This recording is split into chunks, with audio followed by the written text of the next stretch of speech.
E aí, meus amores, como é que vocês estão? Ainda no processo de compreender como que a prova do PAS ela é feita.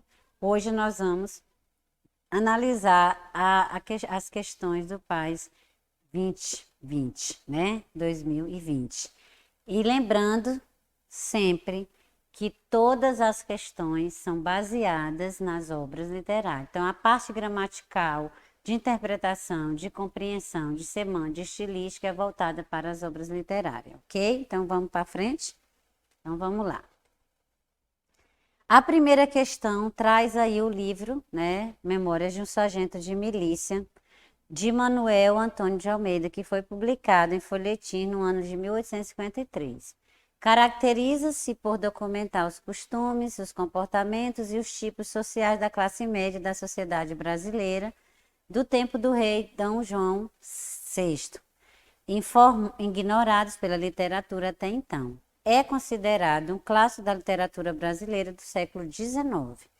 O fragmento a seguir é parte do capítulo intitulado Estralada, no qual o personagem Leonardo Pataca, para vingar-se de um desafeto seu, contrata o valentão Chico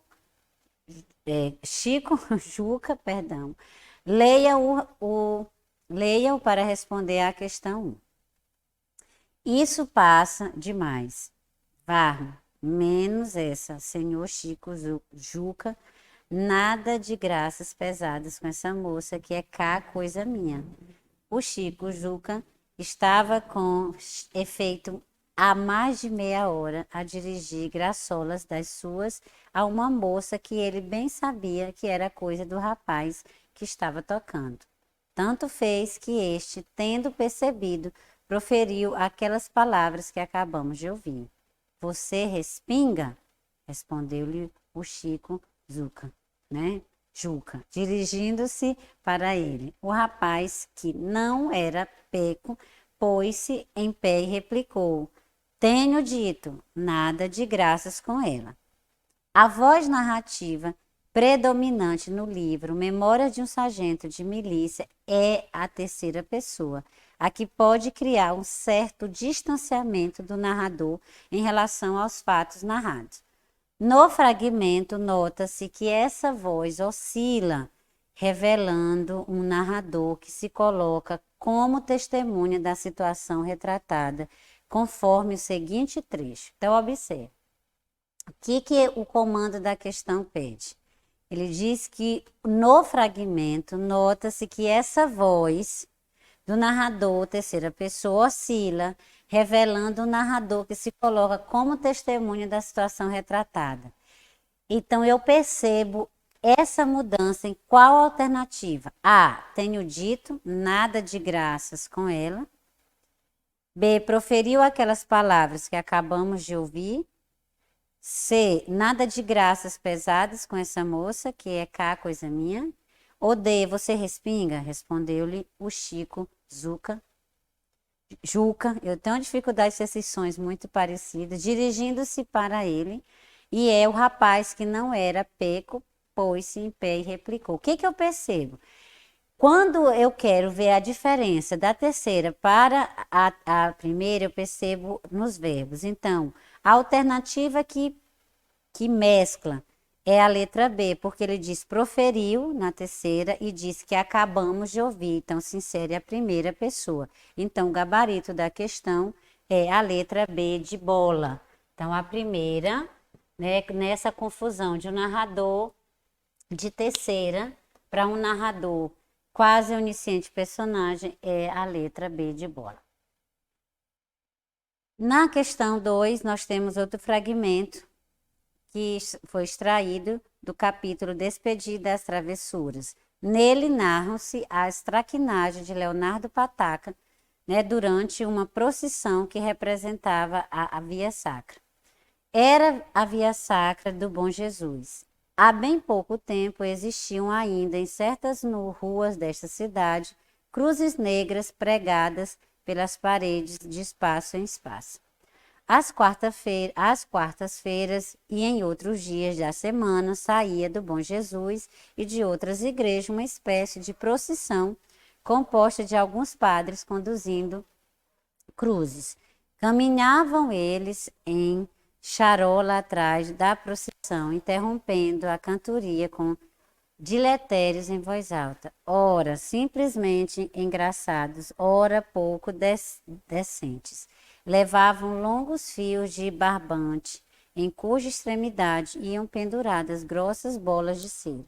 Se ia por ali ou ao seu alcance algum infeliz, a quem os anos tivessem despido a cabeça dos cabelos, colocavam-se em distância conveniente e escondidos por trás de um ou de outro. Arremessavam o projétil que ia bater em cheio sobre a calva do devoto. Puxavam rapidamente o barbante e ninguém podia saber de onde tinha partido o golpe. Essa e outras cenas excitavam vozeria e gargalhadas na multidão. Era a isto que aqueles devotos templos se chamavam correr a via sacra. Os pronomes demonstrativos, em certos contextos, além de sua função coesiva, atuam como recurso estilístico. Então, observe que o assunto é pronomes, né? Era a isto que naqueles devotos templos se chamavam correr a via sacra. O pronome isto, ao retomar o parágrafo anterior, é associado ao adjetivo devotos. Sugere na fala do narrador um tom. Observe. Confessional. B. Convencional. C. Comovido. D. Depreciativo. Ou E. Vacilante. Então, você observa. E aí você vai lembrar das marcas orais que às vezes a gente utiliza, né? Isto com assim, depreciando. Então aí a resposta correta é a letra D, quando ele diz, era isto que aqueles devotos se passavam. Então você vê dentro do texto que ele utiliza dessa linguagem depreciativa, por isso que ele utiliza esse pronome. Então a resposta é a letra D de dado. Questão 3, o fragmento seguinte integra o primeiro capítulo do livro Memórias de um Sargento de Milícia, intitulado Origem, Nascimento e Batizado. Leia-o para responder à questão que segue. Os mineirinhos de hoje não são mais do que a sombra caricata dos meirinhos do tempo do rei. Esses eram gente que temível e temida, respeitável e respeitada, formavam um dos extremos da formidável cadeia judiciária que envolvia todo o Rio de Janeiro no tempo em que a demanda era entre nós um elemento de vida. O extremo oposto eram os desembargadores. Ora, os extremos se tocam e estes, tocando-se, fechavam o círculo dentro do qual se passavam os terríveis combates das citações. Provará as razões principais e finais de todos esses trejeitos judiciais que se chamavam o processo. No contexto, o fragmento ora, os extremos se tocam e estes, tocando-se, fechavam o círculo de acordo com as relações sintático-semânticas, contém o sentido equivalentes a letra A, oposição, letra B, condicionalidade, letra C, conformidade, letra D, comparação ou letra E, finalidade. E aí você vai observar, foi uma questão que alguns alunos tiveram muita dificuldade porque usa muito ora, ou como conclusão, ou como alternância. E não perceberam aí que esse ora, ele vai introduzir uma oposição. Você vê aí o extremo oposto, eram os desembargadores. Ora, os extremos se tocam. E estes tocando se fechavam o círculo dentro do qual passavam. Então, ele está se opondo à ideia. Então, a resposta correta é a letra A de amor. Questão 4 do capítulo Contrariedade. Extraiu-se o fragmento que segue. Leia-o para responder à questão. Se tinha alguma virtude, era a de não enganar pela cara. Entre todas as suas qualidades, possuía uma que felizmente caracterizava naquele tempo. E talvez que ainda hoje, positiva e claramente, o fluminense era a maledicência. José Manuel era uma crônica viva, porém crônica escandalosa, não só de todos os seus conhecimentos e amigos e das famílias deste, mas ainda dos conhecidos e amigos dos seus amigos e conhecidos e de suas famílias. Debaixo do mais fútil pretexto, tomava a palavra e enfiava um discurso de 2 horas sobre a vida de fulano ou de Beltrano. No fragmento, considerando o contexto da obra, nota-se a presença da conotação enfática quando o narrador emprega a expressão A. Todos os seus conhecimentos e amigos. B. Crônica viva. C. Fútil pretexto. D. Amigo dos seus amigos e fulano ou de Beltrano. Então, o que a gente percebe? Ele quer a conotação enfática, como se fosse uma hipérbole, um exagero. Então, o que diz isso é a letra B, de bola, né? Crônica viva. E aí também a gente observa a questão da personificação. Então, a resposta correta é a letra B, de bola, tá? Como se estivesse enfatizando a questão da personificação. Na quinta questão, nós temos aí o texto extraído do capítulo Caldo Entornado, que diz o seguinte: um dia o Toma Largura tinha saído em serviço. Ninguém esperava por ele tão cedo. Eram 11 horas da manhã. O Leonardo, por um daqueles milhares de escaninhos que existem na Uxaria, tinha ido ter a casa do Toma Largura. Ninguém, porém, pense que era para maus fins. Pelo contrário, era para o fim muito louvável de levar à pobre moça uma tigela de caldo do que há pouco fora mandado a el rei. Obséquio de empregado da Uxaria. Não há aqui nada de censurável. Seria, entretanto, muito digno de censura que quem recebia tal obséquio não o procurasse pagar por um extremo de civilidade. A moça convidou, pôs ao Leonardo para ajudá-la a tomar o caldo. E que grosseiro seria ele se não aceitasse tão belo oferecimento. Aceitou. No livro Memórias de um Sargento de Milícia são relatados alguns dos casos amorosos do personagem Leonardo. No fragmento acima, considerando a ironia, olha o comando, a ironia do narrador, a ideia de que Leonardo teria um interesse particular pela jovem encontra respaldo no fato de o personagem A. visitá-la tão somente na ausência do marido, B. dirigir-se furtivamente à casa do Toma Largura, C. levar-lhe da mesma comida servida ao rei, ou D. preocupar-se com a qualidade de sua alimentação, ou E. prestar-lhe um favor sem segundas intenções. Então, o que a gente observa? Que o rei é alguém muito imponente, muito importante. Se eu levo a mesma comida que é servida ao rei, significa que eu demonstro interesse. Então, a resposta correta é a letra C, de conquista, né? De Cláudia.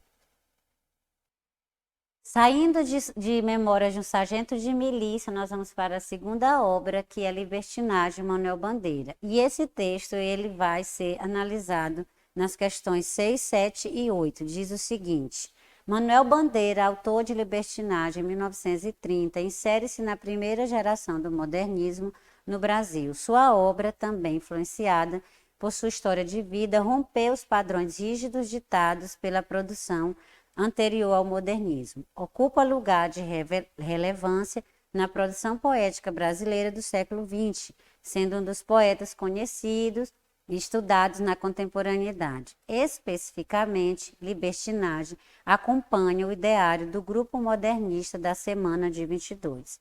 Lenda brasileira. A moita buliu.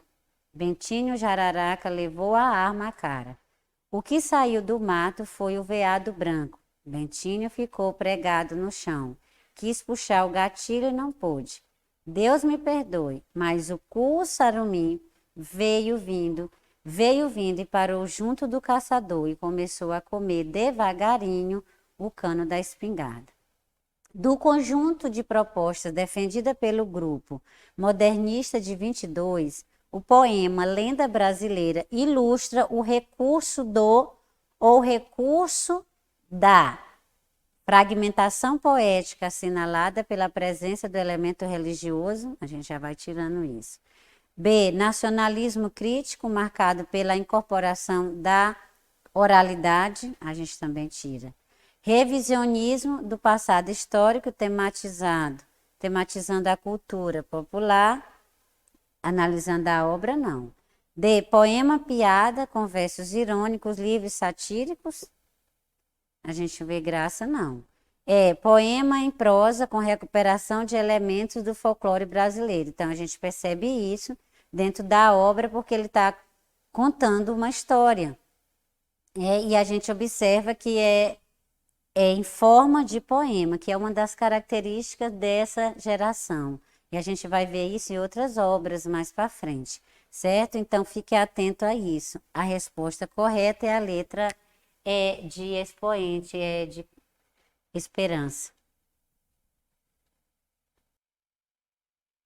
A questão 7, ainda baseada no texto anterior, diz o seguinte: em A Moita Buliu, considerando o contexto do poema, o verbo destacado tem sentido semelhante na seguinte frase. O que eu observo nessa questão? Eu procuro saber quem é o sujeito dessa questão para que eu entenda qual foi a ação feita. Então, depois que eu faço isso, eu vou lá e leio as alternativas. A informação do acidente buliu comigo. B, você buliu com ele, agora aguente as consequências. Buliu com a avó o dia inteiro, agora está de castigo. Sempre que se buliu nesse assunto, foi confusão certa.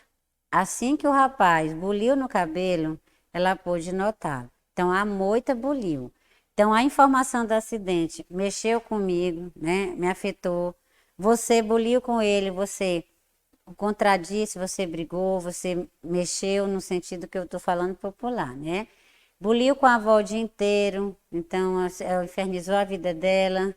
Sempre que se mexe nesse assunto, traz à tona. Então, assim que o rapaz buliu no cabelo, ou seja, mexeu, ela pode notá-lo. Então, a resposta que se encaixa com a moita buliu é a letra E de elefante. Então, a questão 7 é a questão de elefante, de esperança. A questão 8, também baseado na estrutura e formação de palavras, se você tiver dúvida, vou lá dar uma lida sobre estrutura e formação. Diz o seguinte: o termo cussarruim, é uma sinonímia para diabo, realizada a partir da aproximação com coisa ruim ou coisa ruim, expressões populares de certas regiões do Brasil. No processo formativo, cussarruim tem-se a letra A, conversão da categoria adjetiva da palavra em substantivo. B, prefixação com total modificação no sentido primitivo da palavra. C, aglutinação de dois termos com perda da autonomia fonética de um deles. D, junção de termos de origem distinta para a formação de vocábulo inusitado. É abreviação de parte das duas palavras, mantendo o significado primitivo das palavras. Quando a gente observa que de um lado eu tenho um radical coisa e do outro ruim, quando eu junto um dá perda, é aglutinação. Então, a resposta correta é a letra C, de Cláudia de Conquista. Na nona questão, ainda dentro de libertinagem, nós temos aí o último poema, que diz assim: assim eu quereria o meu último poema, que fosse terno, dizendo as coisas mais simples e menos intencionais. Que fosse ardente como um soluço sem lágrimas, que tivesse a beleza das flores quase sem perfume. A pureza da chama em que se consomem os diamantes mais límpidos, a paixão dos suicidas que se matam sem explicação. O poema estabelece, pelo título e pela posição que ocupa um valor metapoético, ou seja, a metalinguística, a função de falar do que ele é feito. Uma vez que o eu lírico, A, transporta para a poesia a beleza da simplicidade, B, explicita seu dilema existencial, C, revela dramaticamente seus medos mais íntimos e secretos, D. Incorpora na poesia o academicismo parnasiano ou expressas em verso seu desejo poético. E a gente entendendo que é metapoético, que é o desejo de se fazer poesia, o porquê se faz, a resposta correta aí é a letra E de elefante. Então, é uma questão fácil, que você começa a perceber quando ele diz o último poema. Então, ele vai dizendo como o desejo dele de fazer esse poema numa visão metalinguística. O trecho a seguir do poema Evocação do Recife, de Manuel Bandeira, vai compor a questão 10. A vida não me chegava pelos jornais, nem pelos livros. Vinha da boca do povo, na língua errada do povo, língua certa do povo, porque ele fala gostoso o português do Brasil. Ao passo que nós, o que fazemos é macaquear a sintaxe lusíada, a vida como uma porção de coisas que eu não entendia bem, terras que não sabia onde ficavam, Recife. Nos 2 versos, a vida não me chegava pelos jornais nem pelos livros, a vida com uma porção de coisas que eu não entendia bem. O eu lírico retoma A. Sua memória afetiva com delicadeza. B. As histórias lidas em livros, a época da infância. C. A ideologia do passado com autocrítica. D. As vivências infantis de modo diferente. Ou é as frustrações vividas na infância? Então, o que a gente percebe? Que quando ele diz que a vida não me chegava pelos jornais nem pelo livro, ele está falando aí da sua memória afetiva com delicadeza. Vinha do povo, ele vai falando, a vida é uma porção. Então, você observa aí que a alternativa correta é a letra A de amor.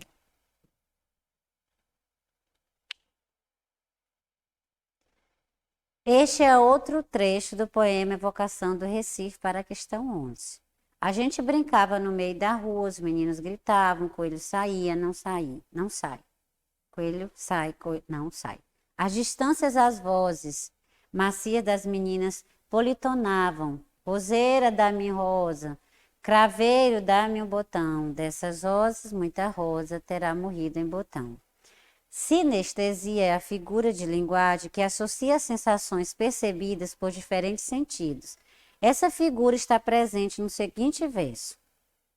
A. A gente brincava no meio da rua. B. Os meninos gritavam.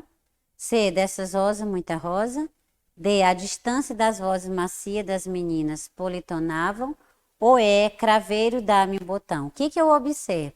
Se a sinestesia são as sensações percebidas, quando eu falo em vozes macias das meninas politonavam, é a sinestesia. Então, a resposta correta é a letra D de dado. Observe que não são questões difíceis.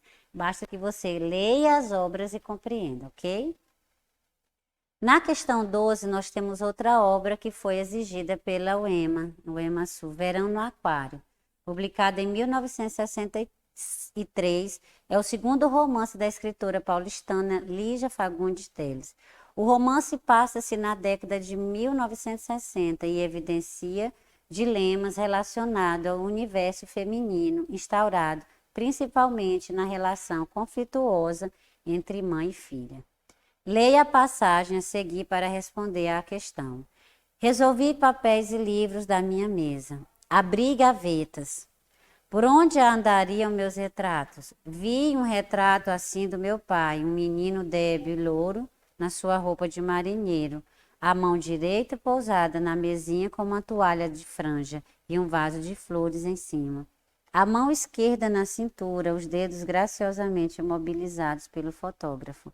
Vamos, olhe nessa direção. O olhar ainda limpo do rancor pela bem-amada que havia de traí-lo um dia, pela mãe falhando no momento em que não podia falhar, pelo amigo que não era amigo, por Deus que não apareceria para salvá-lo quando ele próprio se erguesse para ferir o próximo, assim como foi ferido também. Os ídolos ainda estão inteiros. O menino então sorri e nem o inimigo mais feroz resistirá a esse sorriso de quem se oferece, tão sem defesa.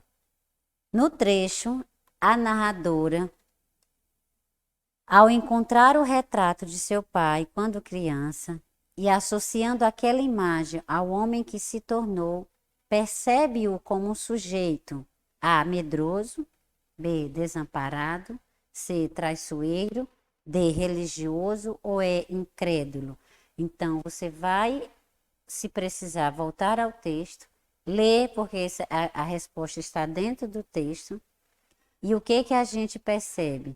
Que a alternativa é o que? É desamparo, né? Então, a resposta correta é a letra B de bola. O trecho a seguir, extraído do capítulo 1 do livro Verão no Aquário, de Lígia Fagundes Telles, traz, pela recordação da personagem Raíza, um diálogo entre a professora de piano e uma outra senhora. Leio para responder as questões 13 e 14. Adiante ficava a saleta de minha mãe, aquela mãe silenciosa, sempre vestida de branco, com os vestidos tão leves que me faziam pensar na história da sereiazinha que se transformara em espuma. Eu podia estender-me no chão e ali ficar desenhando nas folhas que ela me atirasse. Pena não saber o que era esfinge, para então desenhar uma e seria esse o retrato de minha mãe. É uma esfinge, disse Dona Leonora, a mulher dos tricôs. Esfinge? Repetiu a mulherzinha, parando as agulhas no ar. E o marido? É um farmacêutico fracassado, bebe demais. Você não sabia? Está sempre escondido no sótão em companhia do irmão, tipo meio louco, que vive cortando coisas. A família inteira é esquisitíssima, esquisitíssima. A mãe ainda é a única que me inspira confiança, diz que é escritora. Mas escreve o quê? E Dona Leonora batendo impaciente com o leque no piano para marcar o compasso. Quem é que sabe? A mulher é uma esfinge. Considerando a leitura da obra, a mãe é avaliada reiteradamente, segundo Dona Leonora, como uma pessoa vulnerável, B, enigmática, C, soberba, D, apática ou E, egoísta. Então, você vai voltar o texto e ver essa questão do que é uma esfinge, né? Aí não consegue decifrar. Então, a resposta correta aí é a letra B de bola.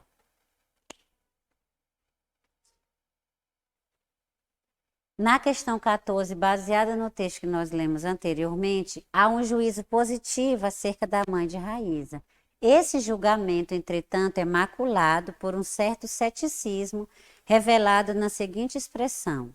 Letra A, esquisitíssima. B, para marcar compasso. C, quem é que sabe? D, batendo impaciente. Ou E, você não sabia? Então, o que ele quer? Um juízo positivo acerca da mãe de Raíza. Esse julgamento positivo, entretanto, é maculado por um certo ceticismo revelado na seguinte expressão. Quem é que sabe? Né? Então, quando eu faço esse tipo de questionamento, eu coloco em dúvida esse juízo positivo. Então, é a resposta correta da questão 14, é a letra C de Cláudio. Questão 15 e última da prova de 2020. O trecho a seguir, extraído de Verão no Aquário, é um diálogo entre as personagens Patrícia e Raíza, respectivamente mãe e filha. Leia-o para responder à questão que segue. Vou pedir à titia que vista uma roupa de fada e me transforme num peixe. Deve ser boa a vida de peixe, de aquário, murmurei. Deve ser fácil. Aí ficam eles dia e noite, sem se preocupar com nada. Há sempre alguém para lhes dar de comer, trocar a água. Uma vida fácil, sem dúvida, mas não boa. Não esqueça de que eles vivem dentro de um palmo de água quando há um mal, ou quando há um mar lá adiante. No mar, seriam devorados por um peixe maior, mãezinha, mas pelo menos lutariam. E nesse aquário não há luta, filha. Nesse aquário não há vida. A pontuação no texto escrito constitui uma pista segura para o entendimento pretendido pelo discurso. Há sempre alguém para lhes dar de comer, trocar água. As reticências A, constroem uma intenção indutiva. B, enumeram uma sequência explicativa. C, separa um vocativo enfático, a gente elimina a letra C de cara. Isola uma ideia construtiva também. Traduz uma repetição monótona também. A gente fica entre a letra A e a letra B, e aí você observa que é uma indução, porque é você que vai aí acrescentando. Então, a resposta correta é a letra A de amor, certo? Então, observe, a gente encerra aqui. E o que eu quero que você preste bastante atenção, que é importante você ter conhecimentos gramaticais aplicados ao texto, tá? Então, leiam e façam relações de vocabulário, vocês viram aí, de elementos de coesão, orações subordinadas, uso de pronomes.